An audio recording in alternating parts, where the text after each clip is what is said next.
Shalom, shalom, peuple de Dieu. C'est vraiment avec une grande joie que je me tiens devant vous par la grâce de Dieu, pour que nous puissions parler de notre Seigneur à travers le travail. Notre Dieu, c'est un Dieu de vérité, d'amour, de paix, de joie. Et nous ne pouvons pas vivre sans lui. Nos problèmes ne sont pas plus grands que notre Seigneur. Nos problèmes sont là, tout petits. Et notre Dieu est là. Et quand nous décidons de voir le contraire, et ça nous expose. Nous allons poursuivre avec notre mission que nous avons commencé. Les chrétiens et le travail. Est-ce que Dieu déteste le travail? Dieu encourage les paresses. Pourquoi avons-nous si peur? Pourquoi nos problèmes deviennent plus grands que notre Dieu? Nous allons réfléchir ensemble. Nous continuons notre réflexion. Comme je l'ai toujours dit, même moi-même j'apprends. Notre Dieu se sert. Ça nous profite à nous également. Et nous aussi, nous recevons notre part de reproches par rapport à ce que Dieu nous inspire pour partager ensemble avec vous. Que Dieu bénisse ce moment.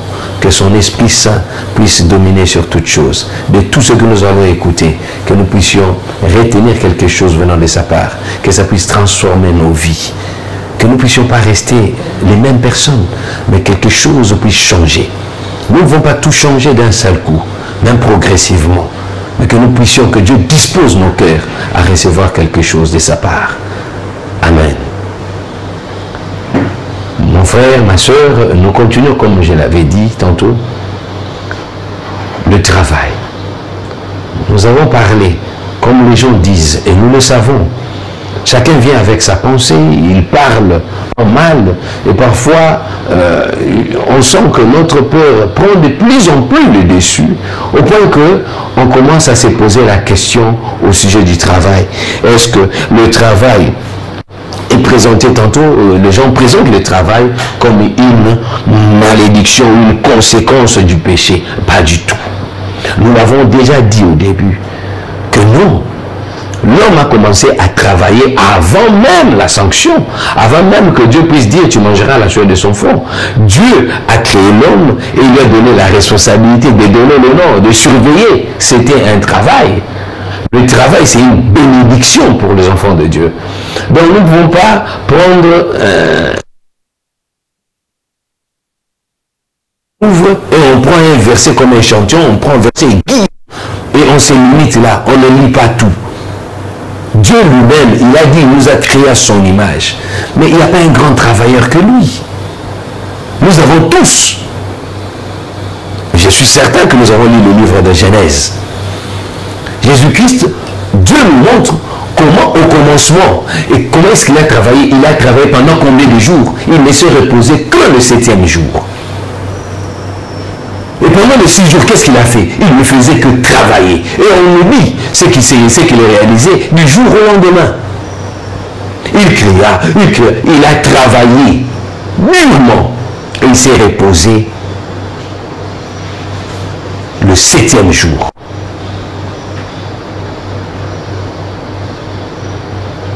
Vous savez, prendre un texte en dehors de son contexte, ça devient prétexte. Et le prétexte n'est plus de Dieu.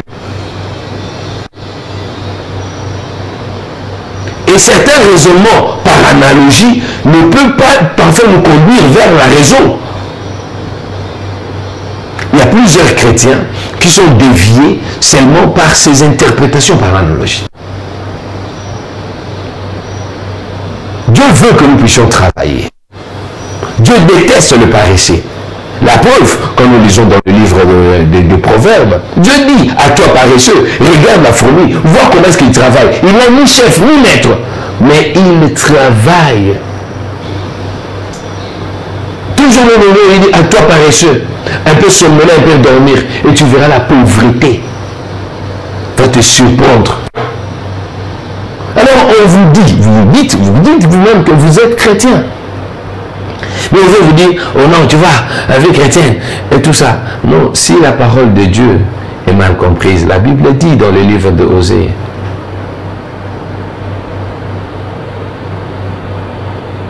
Bible est claire.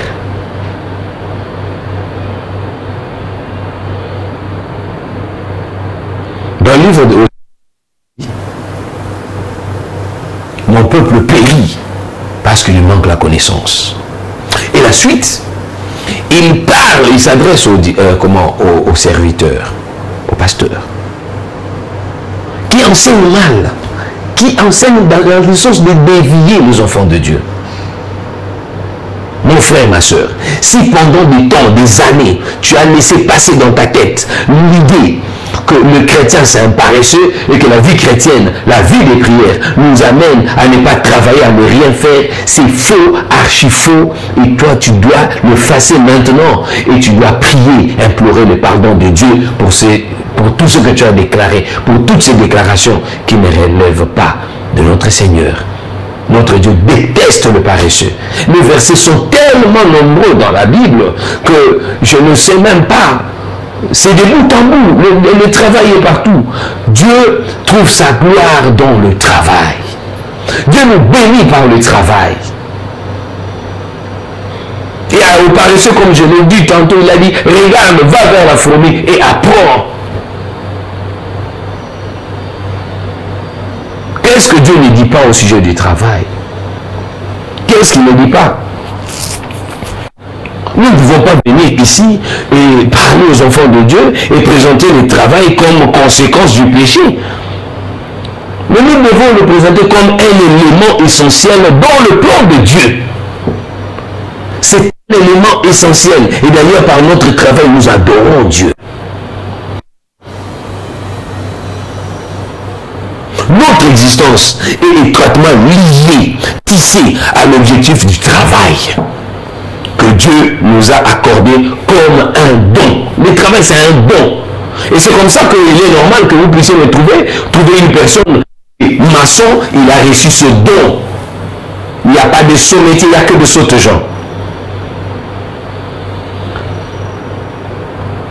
Tel autre se retrouve comme un magistrat, comme certainement il a reçu cet appel. Et si vous n'avez pas ce don-là, eh bien vous allez faire n'importe quoi.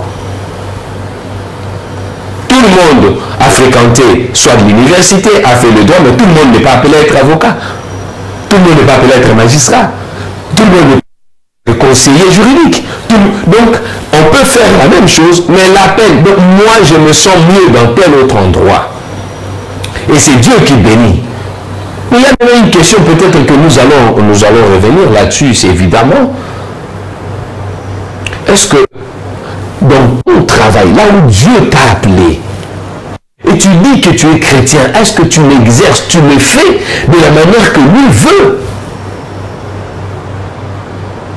De la manière que Dieu voudrait que nous puissions travailler? Nous devons faire attention. Dieu nous bénit par notre travail. Et par le travail, nous adorons Dieu. Oh non, je n'ai pas le temps de... Tu as le temps d'adorer Dieu dans ton travail.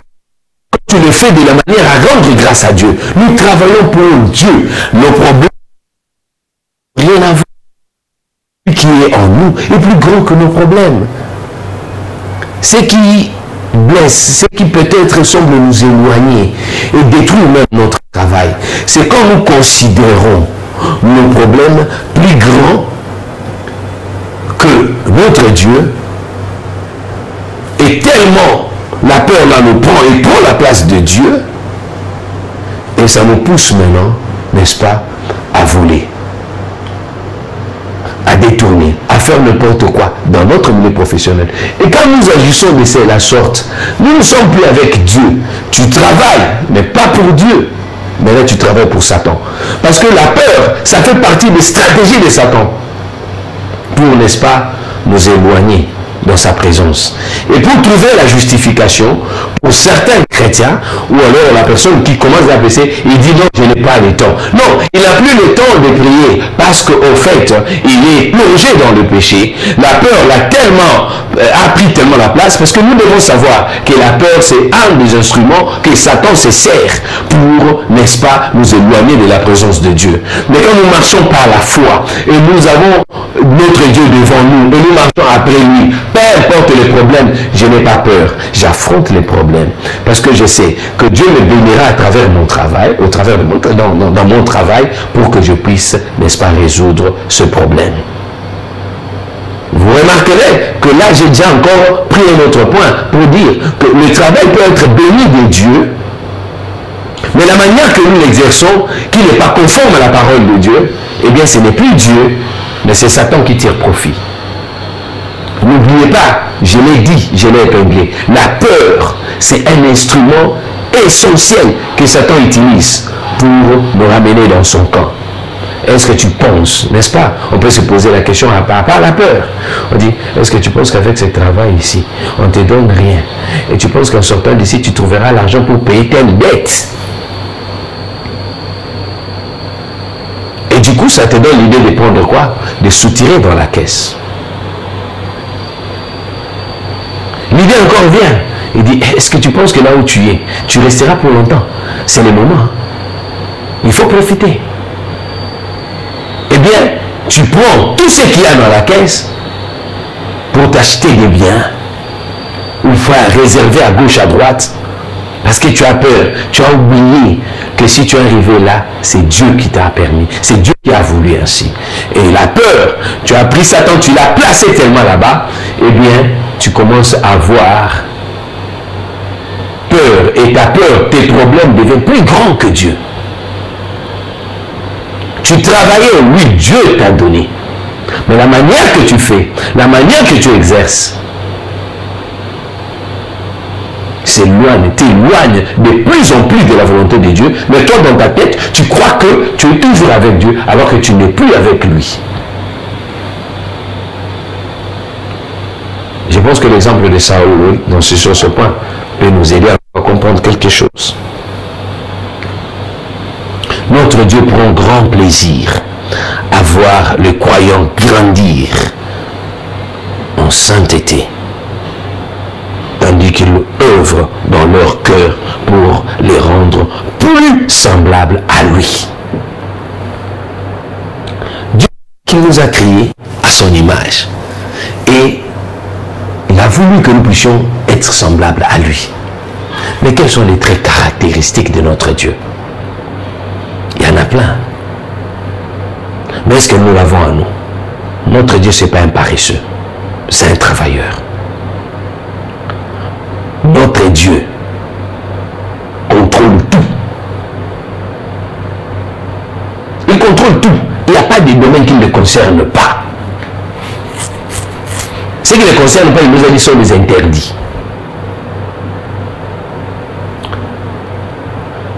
La parole de Dieu ne nous interdit pas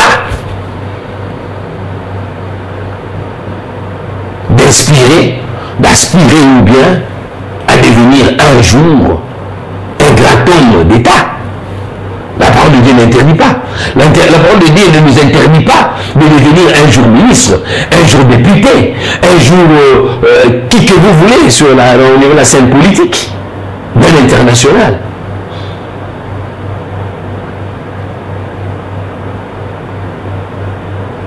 La parole de Dieu ne nous les interdit pas. Parce qu'on attend dire certaines personnes, ah non, ça ne concerne pas les chrétiens. Quoi? Et la personne qui dit ça prétend aussi être chrétien. Quel est ce domaine qui exige un travail pour les autres qui n'intéresse pas Dieu? En un seul mot, je peux vous dire, ce que Dieu n'approuve pas, c'est tout travail qui vient souiller l'homme. À l'exemple de l'impudicité. Parce qu'aujourd'hui, sous notre cieux, eh bien, la prostitution, c'est devenu une profession. Et ils sont protégés. Mais Dieu nous interdit cela. Et Dieu, gloire à Dieu, dans notre pays, ce genre de pratique n'est pas légalisé ou autorisé. Donc nous avons l'avantage. Dieu ne nous demande pas de l'écarter dans tout ce que nous faisons.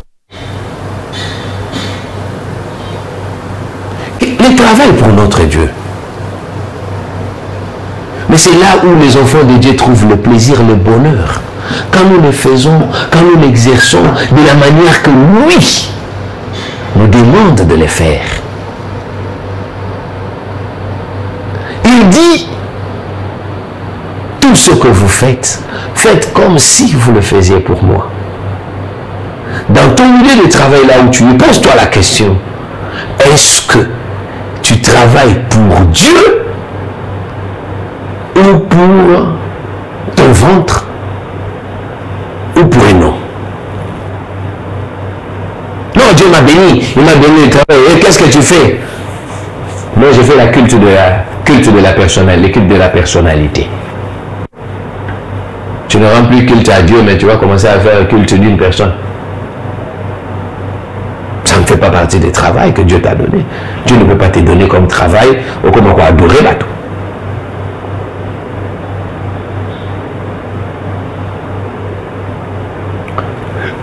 Tu peux être appelé à un poste et que Dieu peut se servir d'une personne qui te connaît pour t'appeler. Dieu se sert d'une personne, il dit non, non, non, j'ai un de mes enfants que j'ai formé à l'université X qui peut mieux occuper ce poste. Et il fait comme il a fait pour le pharaon, et il refuse le sommeil jusqu'à ce que cette personne puisse se pointer. Et pour le cas du pharaon, c'était Joseph. Mais pour ton cas, Dieu peut priver aussi cette personne le sommeil. Et il te fait, tu passes seulement devant lui, tu ne le connais pas, vous ne l'avez jamais vu. Mais depuis qu'il t'a vu, le visage ne le quitte plus. Appelle-lui, appelle-lui, appelle-lui. Et on finit par t'appeler. Cette personne-là qui t'a appelé, toi qui es chrétien, il ne regarde pas ton Dieu. Ton Dieu est là-haut au ciel, il est là où il est. Il est omniscient, omnipotent, il est partout. Et ton Dieu est là où il doit être. Et il t'accompagne. Ce n'est pas la personne qui t'a appelé qui devient ton Dieu. Non! S'il essaie de devenir ton Dieu, n'hésite même pas à démissionner. Si tu démissionnes dans ces conditions-là, rassure-toi, tu pars avec la bénédiction et cette bénédiction, tu auras le double, jamais les témoignages.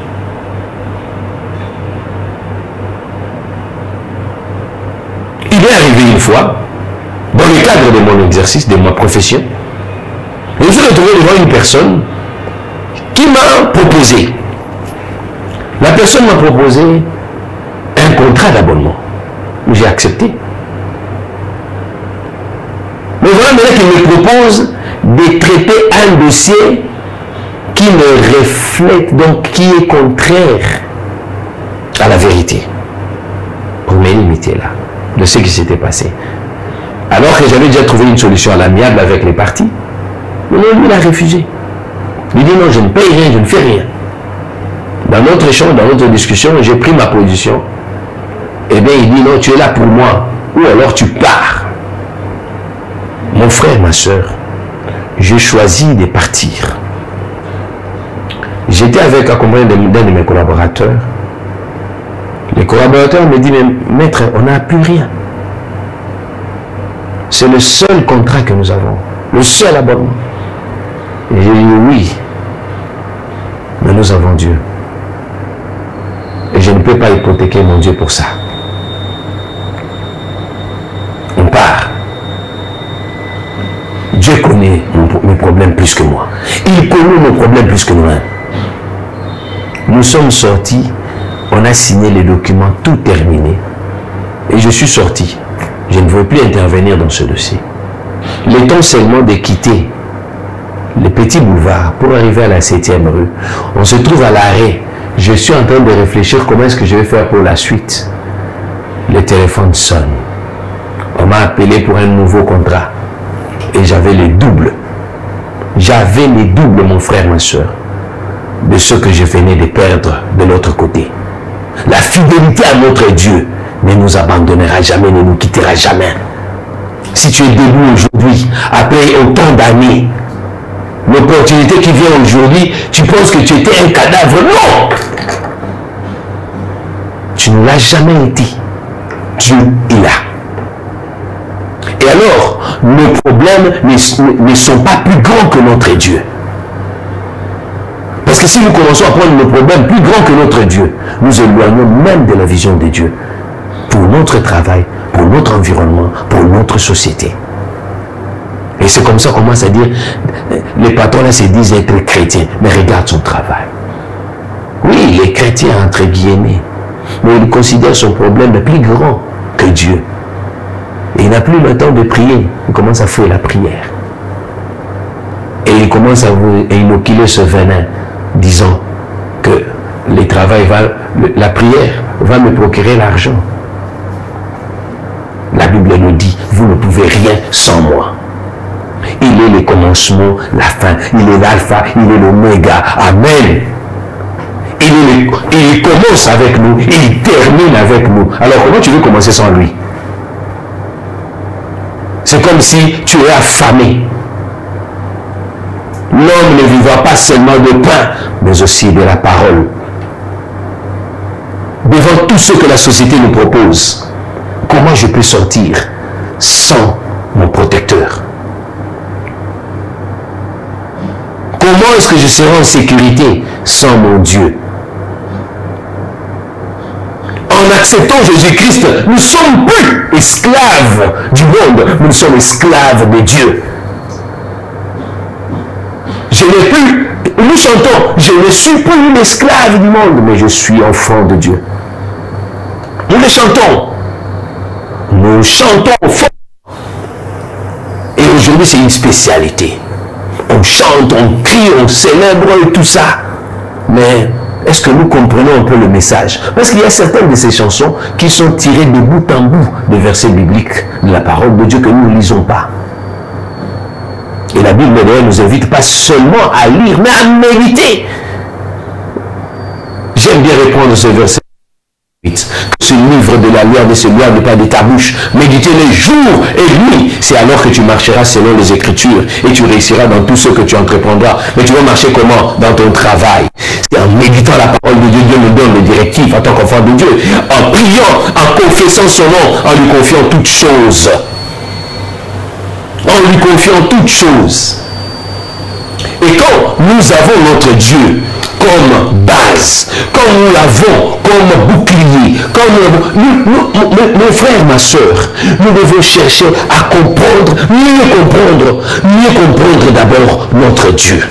Mieux le connaître. Pourquoi est-ce que nous sommes nés de nouveau? Pourquoi est-ce que je suis chrétien? Qui est un chrétien? Tu veux bien parler du travail, nous voulons parler du travail, mais tu sais qui est chrétien? Un chrétien, c'est un travailleur qui ne déçoit jamais. C'est un travailleur fidèle. Pas à toi, patron, mais il est fidèle à Dieu. C'est lui qui ne le voit pas. Nous travaillons par la foi. Peu importe, mais quand j'ai pris l'engagement, je prends soin d'exécuter le travail comme si je le faisais pour mon Dieu. Voilà ce qui est exigé à un chrétien. Donc, si on cherche aujourd'hui des gens pour travailler, mais les chrétiens sont les plus fiables. Mais alors pourquoi nous, chrétiens, nous sommes plus fiables? Pourquoi nous sommes plus fiables? Pourquoi on ne regarde pas les chrétiens? On nous regarde, on ne voit pas la différence. Comme dit la parole de Dieu, à quoi sert le sel sans saveur? Nous disons être des chrétiens, le pays béni de Dieu. Oui, le pays est béni. Que faisions-nous? Nous, Congolais, qu'est-ce que nous faisons de ce beau pays que Dieu nous a donné? N'est-ce pas, nous terminons toute notre journée à insulter, à dire le mot ce pays vraiment. On commence même à rêver, on fait sa prière. Je dois quitter ce pays. Et l'autre qui a reçu la tâche de gérer dans une boutique ou dans une entreprise, il vole. Avec l'objectif, et nous disons être chrétien. Un chrétien ne regarde pas chez le voisin.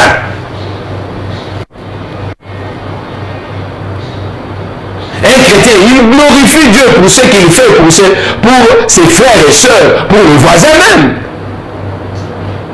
Il bénit Dieu. Il le glorifie, mon frère. Tu veux parler du travail de chrétien? Est-ce que tu es chrétien? Est-ce que tu te connais? Es-tu vraiment chrétien pour dire que Dieu déteste le travail? Nous allons continuer, mon frère, ma soeur, dans notre prochaine émission, parce que le temps nous presse.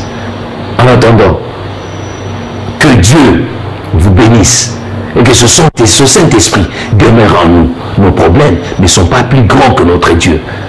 Amen. Soyez bénis.